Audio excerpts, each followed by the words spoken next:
মোৰ ছাত্ৰ-ছাত্ৰীসকল আজি মই তোমালোকৰ পাঠ্যপুথিৰ ২ নম্বৰ পাঠটি আলোচনা কৰিব লৈছো। ২ নম্বৰ পাঠটিত আছে আমাৰ স্বাভাৱিক সংখ্যা আৰু ইয়াৰ ধৰ্মসমূহৰ ওপৰত পাঠটিত আলোচনা কৰা আছে। প্ৰথমতে আমি চাওঁ স্বাভাৱিক সংখ্যা বুলি ক'লে আমি কি বুজি পাওঁ। স্বাভাৱিক সংখ্যা এতিয়া চোৱা আমাৰ দৈনন্দিন জীৱনত আমাৰ গণনা কাৰ্যটো অতিকে প্ৰয়োজনীয় হয়নে। তোমালোকৰ আজি শ্ৰেণীটোত কিমান ল'ৰা-ছোৱালী উপস্থিত আছে উদাহৰণ লগে লগে আমি তাক গণিব লাগিলে। গতিকে এই গণনা কাৰ্যটো আমাৰ দৈনন্দিন জীৱনত আমাৰ খুব প্ৰয়োজন, আমি তাক ব্যৱহাৰ কৰোঁ। আৰু এই গণনা কাৰ্যটো আমাৰ প্ৰথমতে যেতিয়া আদিম যুগত মানুহবিলাক সভ্য হ'বলৈ ধৰিলে, জুই আৰু চকাৰ আৱিষ্কাৰ হ'ল, লাহে লাহে কি হ'ল মানুহবিলাক পশুপালন কৰিব ধৰিলে, কৃষি কাৰ্য কৰিব ধৰিলে। আৰু এই পশুপালন বা কৃষি কাৰ্যত যেতিয়া মানুহবিলাকে হাত দিলে তেতিয়া মানুহবিলাকৰ হিচাপৰ কথাটো আহি পৰিল, তেওঁলোকৰ হিচাপ কৰিব লগা হ'ল। আৰু হিচাপটো তেওঁলোকে শিল বা মাৰি এইবিলাকৰ সহায়ত কৰিবলৈ আৰম্ভ কৰিলে। আৰু কালক্ৰমত এই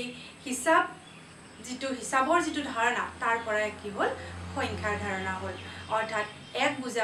এটা বুজাবলৈ এক ব্যৱহাৰ কৰিলে, এটা বুজাবৰ কাৰণে এক, দুটা বস্তু বুজাবৰ কাৰণে দুই, এইদৰে তিনি, এইদৰে সংখ্যাৰ ধাৰণা জন্ম হ'ল মানুহৰ মাজত। আৰু এই সংখ্যাৰ ধাৰণাবোৰ প্ৰাকৃতিকভাৱে উদ্ভৱ হ'ল। আৰু সেইকাৰণে এই সংখ্যাবোৰক কোৱা হয় প্ৰাকৃতিক সংখ্যা বা স্বাভাৱিক সংখ্যা বা ইংলিছত কোৱা হয় নেচাৰেল নাম্বাৰছ। এতিয়া এই সংখ্যাবোৰ বুজাবৰ কাৰণে আমাৰ অংক আছে, 10টা অংক আমি চিহ্ন হিচাপে লৈছিলোঁ 0ৰ পৰা 9লৈকে। তোমালোকে পাইছা আগতে পাঠত আৰু এই অংক সম্পৰ্কে তোমালোকে জানা। স্বাভাৱিক সংখ্যাৰ ক্ষেত্ৰত আমি ক'লোঁ যে স্বাভাৱিকভাৱে বা প্ৰাকৃতিকভাৱে উদ্ভৱ হৈছিলে কাৰণে সংখ্যাবোৰক কোৱা হয় স্বাভাৱিক সংখ্যা বা প্ৰাকৃতিক সংখ্যা। আৰম্ভ হৈছে আমি সেই 9টা প্ৰতীকৰ, আমাৰ 0ৰ পৰা 9লৈকে প্ৰতীকসমূহ আছিলে। আৰু ইয়াত যিহেতু আমাৰ স্বাভাৱিক সংখ্যাবোৰ 1ৰ পৰা আৰম্ভ হৈছে, গতিকে স্বাভাৱিক সংখ্যাসমূহ হৈছে আমাৰ 1, নেক্সট আমাৰ 2 বুজাবৰ কাৰণে 2, 3, 4, 5 এইদৰে আমি গণনা কাৰ্যবোৰ আৰম্ভ কৰিছিলোঁ এইবিলাক অংকৰ সহায়ত। আৰু এই অংকবোৰকে কোৱা হয় স্বাভাৱিক সংখ্যা। এতিয়া চোৱা, এই স্বাভাৱিক সংখ্যাৰ ধাৰণাত আমি কি গম পালোঁ যে আটাইতকৈ সৰু স্বাভাৱিক সংখ্যাটো হৈছে আমাৰ 1। আৰু আটাইতকৈ ডাঙৰ আমি স্বাভাৱিক সংখ্যা ক'ব নোৱাৰোঁ, ই অসীমলৈ আছে। আমি ডাঙৰটো ইয়াৰ আমি এটা নিৰ্দিষ্ট এটা সংখ্যা ক'ব নোৱাৰোঁ, ই অসংখ্য, স্বাভাৱিক সংখ্যা অসংখ্য। আৰু এইবোৰেই হৈছে আমাৰ স্বাভাৱিক সংখ্যা, যিবিলাক গণনাৰ কাৰণে ব্যৱহাৰ কৰা হয় সেইবিলাক সংখ্যাই হৈছে স্বাভাৱিক সংখ্যা। আৰু সংখ্যাবোৰ হ'ল 1, 2, 3, 4, 5, 6, 7 এইদৰে আমাৰ অসংখ্য আমি স্বাভাৱিক সংখ্যা পাওঁ। আৰু সৰু স্বাভাৱিক সংখ্যাটো হৈছে 1। ঠিক আছে। ইয়াৰ পিছতে আহিছে আমাৰ পূৰ্ণ সংখ্যা। পূৰ্ণ সংখ্যা আমি কাক ক'ম? পূৰ্ণ সংখ্যা, হোল নাম্বাৰ। পূৰ্ণ সংখ্যা কাক কয়? এতিয়া চোৱা, 1 বুজাবৰ কাৰণে বা এটা বুজাবৰ কাৰণে আমি 1 ব্যৱহাৰ কৰোঁ, 2টা বুজাবৰ কাৰণে আমি 2 ব্যৱহাৰ কৰোঁ, একো নোহোৱা বুজাবৰ কাৰণে আমি কি ব্যৱহাৰ কৰোঁ? একো নোহোৱা বুজাবৰ কাৰণে আমাৰ 0। এই 0টো হৈছে এটা পূৰ্ণ সংখ্যা। গতিকে 0ক লৈ আমাৰ পূৰ্ণ সংখ্যাৰ ডেফিনেশ্যনটো কি হ'ব? 0ক লৈ আটাইবোৰ স্বাভাৱিক সংখ্যাকে কোৱা হয় পূৰ্ণ সংখ্যা। স্বাভাৱিক সংখ্যাবোৰ আমাৰ আৰম্ভ হৈছিলে 1ৰ পৰা, গতিকে 0 যিহেতু আহি গ'ল, গতিকে পূৰ্ণ সংখ্যাসমূহ হ'ল আমাৰ 1, 2, 0, 1, 2, 3, 4 এই আটাইবোৰ হৈছে আমাৰ পূৰ্ণ সংখ্যা। পূৰ্ণ সংখ্যা আমাৰ স্বাভাৱিক সংখ্যাৰ দৰে অসংখ্য। 0টো পূৰ্ণ সংখ্যা, 0ক লৈ আটাইবোৰ স্বাভাৱিক সংখ্যা পূৰ্ণ সংখ্যা। গতিকে আমি ক'ব পাৰিম যে আটাইবোৰ স্বাভাৱিক সংখ্যাই পূৰ্ণ সংখ্যা, কিন্তু আটাইবোৰ পূৰ্ণ সংখ্যাই স্বাভাৱিক সংখ্যা নহয়। কিহৰ কাৰণে? 0টো আমাৰ স্বাভাৱিক সংখ্যা নহয়, স্বাভাৱিক সংখ্যা আমাৰ 1ৰ পৰা আৰম্ভ হয়। গতিকে এইখিনি আমাৰ স্বাভাৱিক সংখ্যা আৰু পূৰ্ণ সংখ্যাৰ আমাৰ যিটো ডেফিনেশ্যন এইখিনি আমি পাইছিলোঁ। গতিকে এইখিনি আমি আলোচনা কৰিলোঁ, কাক কয় পূৰ্ণ সংখ্যা, কাক কয় আৰু স্বাভাৱিক সংখ্যা কাক কয়। ইয়াৰ পিছতে আহিম আমি স্বাভাৱিক সংখ্যাৰ ধৰ্ম। স্বাভাৱিক সংখ্যাৰ ধৰ্ম সম্পৰ্কে আমি আলোচনা কৰিম। তোমালোকৰ পাঠত আছে স্বাভাৱিক সংখ্যাৰ ধৰ্ম। মই ধৰ্মসমূহ লিখি লৈছোঁ ইয়াতে। স্বাভাৱিক সংখ্যাৰ ধৰ্ম প্ৰথম ধৰ্মটো হৈছে আবদ্ধ বিধি ক্লোজাৰ প্ৰপাৰ্টি আবদ্ধ বিধি প্ৰথম ধৰ্মটো আমি প্ৰথম ধৰ্মটো আলোচনা কৰিম স্বাভাৱিক সংখ্যাৰ এইটো প্ৰথম ধৰ্মটো আবদ্ধ বিধি কাক কয় এতিয়া আমি স্বাভাৱিক সংখ্যা সম্পৰ্কে আমাৰ ধাৰণা হ'ল কোনবিলাক সংখ্যাক স্বাভাৱিক সংখ্যা কয় আমি বুজি পালো এটা যিকোনো দুটা স্বাভাৱিক সংখ্যা যদি মই লওঁ 2 আৰু 3 যিকোনো দুটা স্বাভাৱিক সংখ্যা এই স্বাভাৱিক সংখ্যা দুটা যদি মই যোগ কৰোঁ 2 + 3 ইকুৱেল টু মই কি পালো 5 এই 5 এটা কি স্বাভাৱিক সংখ্যা নহয় জানো গতিকে যিকোনো দুটা স্বাভাৱিক সংখ্যা যোগ কৰিলে আমি এটা স্বাভাৱিক সংখ্যা পাওঁ বা পূৰণৰ ক্ষেত্ৰত মই যদি 2 আৰু 3 পূৰণ কৰোঁ ইকুৱেল টু কি পাম 6 আৰু 6 এটা স্বাভাৱিক সংখ্যা আমি জানো গতিকে তোমালোকে বেলেগ বেলেগ উদাহৰণ ল'ব পৰা বেলেগ বেলেগ সংখ্যা ল'ব পৰা যিকোনো দুটা স্বাভাৱিক সংখ্যা যদি লোৱা সেই সংখ্যা দুটাৰ যোগফল এটা স্বাভাৱিক সংখ্যা আৰু সংখ্যা দুটাৰ পূৰণফল এটা স্বাভাৱিক সংখ্যা কাৰণ আমি উদাহৰণটোত গম পাইছোঁ গতিকে এ মই যদি ধৰা হ'ল লিখোঁ যে ধৰা হ'ল এ আৰু বি এ আৰু বি যিকোনো দুটা স্বাভাৱিক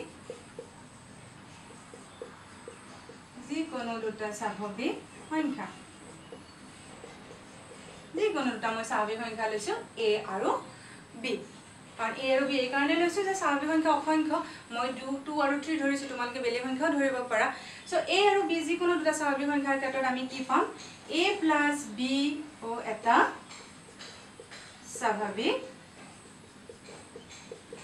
স্বাভাৱিক সংখ্যা একেদৰে এ ইনটু বি ও এটা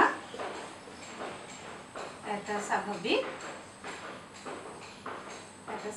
সংখ্যা এইটো হৈছে স্বাভাৱিক সংখ্যাৰ ধৰ্ম প্ৰথম ধৰ্ম আবদ্ধ বিধি কি পালো আমি যে যিকোনো দুটা স্বাভাৱিক সংখ্যাৰ ক্ষেত্ৰত তাৰ যোগফল আৰু পূৰণফল এটা স্বাভাৱিক সংখ্যাই পাওঁ বা যোগ আৰু পূৰণৰ ক্ষেত্ৰত স্বাভাৱিক সংখ্যাৰ আবদ্ধ বিধিটো মানি চলে কিন্তু বিয়োগ বা হৰণৰ ক্ষেত্ৰত আবদ্ধ বিধিটো মানি নচলে আমি এই উদাহৰণটো লৈ চাব পাৰোঁ যে 2 আৰু 3 স্বাভাৱিক সংখ্যা লৈছিলোঁ দুটা যে 2 - 3 যদি কৰোঁ মই কি পাম 2 - 3 কৰিলে এইটো -1 তোমালোকে এইটো আগলৈ পাবা বেলেগ অৰ্থাৎ বা ওপৰৰ ক্লাছত 2 - 3 = -1 আৰু -1 স্বাভাৱিক সংখ্যা নহয় আমি পোৱা নাই স্বাভাৱিক সংখ্যাৰ ক্ষেত্ৰত অৰ্থাৎ বিয়োগ কৰিলে আমি স্বাভাৱিক সংখ্যা এটা নাপাওঁ একেদৰে হৰণ কৰিলে 2/3 এটা ভগ্নাংশ হৈ যায় আমি স্বাভাৱিক সংখ্যা নাপাওঁ অৰ্থাৎ যোগ আৰু পূৰণৰ ক্ষেত্ৰত স্বাভাৱিক সংখ্যাৰ আবদ্ধ বিধিটো মানি চলে এতিয়া মই 2 নম্বৰ ধৰ্মটোলৈ গৈছোঁ 2 নম্বৰ বিধি কি দিয়া আছে আমাক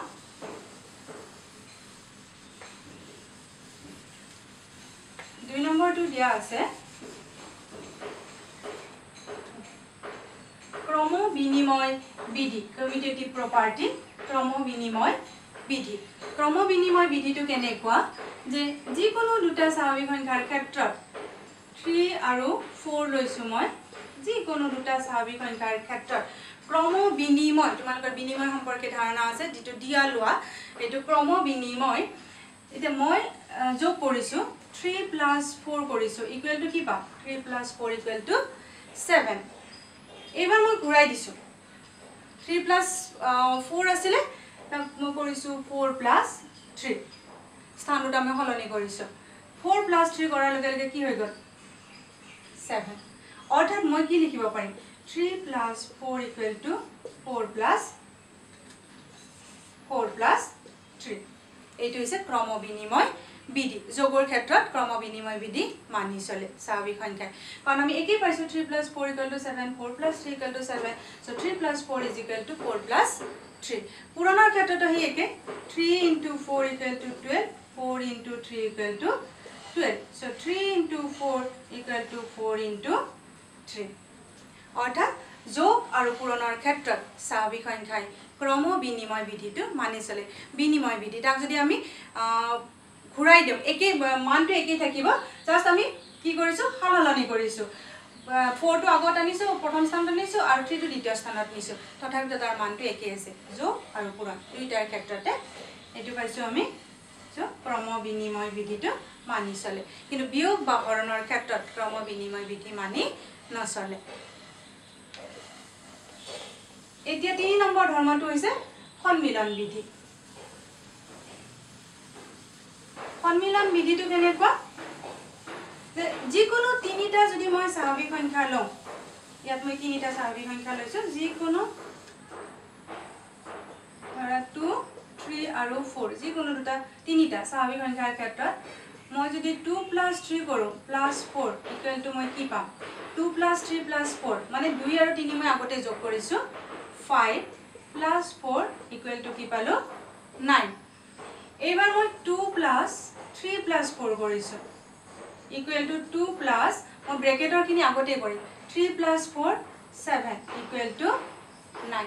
অৰ্থাৎ 2 + 3 + 4 2 আৰু 3 যোগ ফলৰ লগত যদি 4 যোগ কৰা তেতিয়া আমি 9 পাওঁ আৰু 2 ৰ লগত যদি 3 আৰু 4 যোগ ফলটো মই যোগ কৰি দিওঁ তেতিয়া মই এনসাৰটো 9 পাওঁ অৰ্থাৎ পুৰণৰ ক্ষেত্ৰটো হে একে হ'ব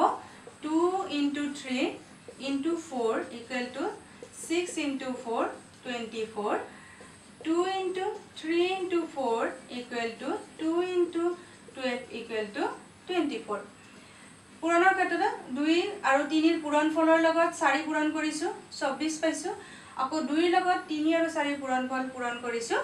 24 পাইছো অৰ্থাৎ যোগ আৰু বিয়োগৰ পুৰণৰ ক্ষেত্ৰত যোগ আৰু পুৰণৰ ক্ষেত্ৰত স্বাভাৱিক সংখ্যাৰ সন্মিলন বিধি এছ'চিয়েটিভ প্ৰপাৰ্টি এই সন্মিলন বিধিটো মানি চলে এতিয়া যিকোনো তিনিটা স্বাভাৱিক সংখ্যাৰ ক্ষেত্ৰত যদি মই কওঁ a b c যিকোনো তিনিটা স্বাভাৱিক সংখ্যাৰ ক্ষেত্ৰত সন্মিলন বিধিটো কি হ'ব a plus b plus c equal to a plus b plus c হয়নে next a into b into c equal to a into b into c এই দুটা হৈছে আমাৰ সন্মিলন বিধি যোগ আৰু পুৰণৰ ক্ষেত্ৰত a plus b plus c equal to a plus b plus c a into b into c equal to a into b into c মানে আমাৰ বাওফল আৰু সোফল যদি আমি সংখ্যা লৈ চাওঁ সত্যাপন কৰি চাওঁ সত্যাপন কৰ তেতিয়া আমাৰ কি হ'ব আমি একেই পাম মানটো অৰ্থাৎ যোগ আৰু পুৰণৰ ক্ষেত্ৰত স্বাভাৱিক সংখ্যাৰ সন্মিলন বিধিটো মানি চলে এইটো হৈছে সন্মিলন বিধি ঠিক আছে এই পাছত ইয়াৰ পিছত আমি 4 নম্বৰ বিধিটোলৈকে যাওঁ 4 নম্বৰ বিধিটো কি দিয়া আছে আমাৰ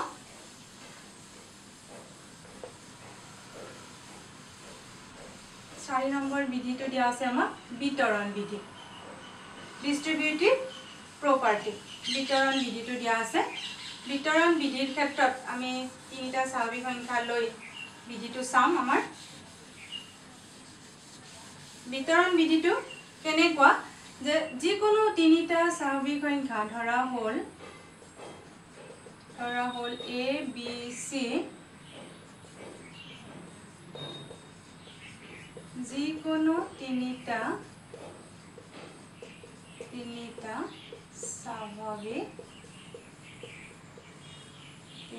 স্বাভাৱিক সংখ্যা ধৰা হ'ল a b c যিকোনো তিনিটা স্বাভাৱিক সংখ্যা বিতৰণ বিধিটো a into b plus c equal to a into b plus a into c আমি বিতৰণ কৰি দিছো a to b plus c ব্ৰেকেটৰ ভিতৰত আছিল সো ব্ৰেকেটৰ ভিতৰত আছে ব্ৰেকেটটো উঠাই দিছো a into b প্ৰথমতে b পূৰণ হ'ব মাজত প্লাস চিন আছে so a into c a into b plus a into c বা a plus b into c যদি কোফলে থাকে পূৰণ হয় তেতিয়া আমি বিতৰণ কৰিলে কি হ'ব a into c ব্ৰেকেট উঠাই দি আমি a into c plus b into c এই দুটা হৈছে আমাৰ বিতৰণ বিধি a into b plus c a into b plus a into c আৰু a plus b into c যদি আমাৰ কোফলে থাকে পূৰণ এইটো বাওফলে আছিল কোফলে আছে কোফলে থাকিলে কি হ'ব a into c plus b into c এই বিতৰণ বিধিটো আমি যিকোনো তিনিটা স্বাভাৱিক সংখ্যাৰ ক্ষেত্ৰত চাব পাৰো ধৰা মই 3 4 আৰু 2 3 আৰু 4 লৈছো স্বাভাৱিক সংখ্যা so 2 into 3 plus 4 equal to আমাক কি পোৱা বুলি কৈছে যে 2 into 3 plus 2 into 4 এটো হৈছে বিতৰণ বিধি এনেকৈ বিতৰণ বিধিটো প্ৰয়োগ কৰিব পাৰিবা 2 into 3 plus 4 আছিলে ব্ৰেকেটৰ ভিতৰত ব্ৰেকেট উঠাই দিছো আমি 2 into 3 plus 2 into 4 এটা এটো সত্য হয় নে নহয় আমি বাওফল আৰু সোফল চাম বাওফলে আমাৰ কি হ'ব 2 into 3 plus 4 হলে 7 সো আমি কি পালো বাওফালে 14 হয়নে বাওফালে 14 এটা সোফালে সোৱা সোফালে আছে আমাৰ 2 * 3 6 plus 2 * 4 8 so 6 plus 8 কি হ'ব 14 তাৰমানে বাওফাল আৰু সোফাল সমান হৈছে গতি এনেকুৱা ধৰণে তোমালোকে বিতৰণ বিধিটো প্ৰয়োগ কৰিব পাৰিবা বিতৰণ বিধিটো আমি প্ৰয়োগ কৰিব পাৰো এটো হৈছে আমাৰ বিতৰণ বিধি যিকোনো তিনিটা স্বাভাৱিক সংখ্যাৰ ক্ষেত্ৰত মই তোমালোকক লিখি দিছো এটো বিতৰণ বিধি আছিল আমাৰ ডিস্ট্ৰিবিউটিভ প্ৰপাৰ্টি এতিয়া মই এটা উদাহৰণ তোমালোকক দিও ধৰা আমি প্ৰয়োগ কেনেকৈ কৰিম এই অংকটো 101 into 2 এটো পূৰণ কৰিব দিছে আমাক ধৰ্ম প্ৰয়োগ কৰি স্বাভাৱিক সংখ্যাৰ ধৰ্ম প্ৰয়োগ কৰি আমি ইয়াতে এটো কি কৰিম বিতৰণ বিধি প্ৰয়োগ কৰিম 101 101 মই কি লিখিম 100 + 1 into 2 এটো হৈছে প্ৰয়োগ ধৰ্মৰ প্ৰয়োগ 4 নম্বৰ ধৰ্মটো আমি প্ৰয়োগ কৰিছো 101 into 2 আছিল সো 100 + 1 into 2 ইকুৱেল টু কি হ'ব 100 into 2 plus 1 into 2 সাবা অংকটো খুব সহজ হৈ যাব প্ৰয়োগ কৰাৰ লগে লগে আমি ধৰ্ম প্ৰয়োগ কৰি দিয়াৰ লগে লগে 1 into 2 so 200 plus 2 so 202 answer ওলাই গ'ল আমি এটা বিতৰণ বিধি প্ৰয়োগ কৰি এই অংকটো কৰিলো ছাত্ৰ ছাত্ৰীসকল তোমালোকক আজি মই 2 নম্বৰ পাঠৰ স্বাভাৱিক সংখ্যা আৰু ইয়াৰ ধৰ্মসমূহৰ ওপৰত বুজাই দিলো ধৰ্মসমূহ বুজাই দিছো গতিকে তোমালোকে ভিডিওটো মন দি চাবা আৰু ধৰ্মসমূহ প্ৰয়োগ কৰি অংক কৰিবৰ কাৰণে বা ধৰ্মসমূহ সত্যাপন কৰিবৰ কাৰণে নিজে উদাহৰণ লৈ চেষ্টা কৰিবা Thank you.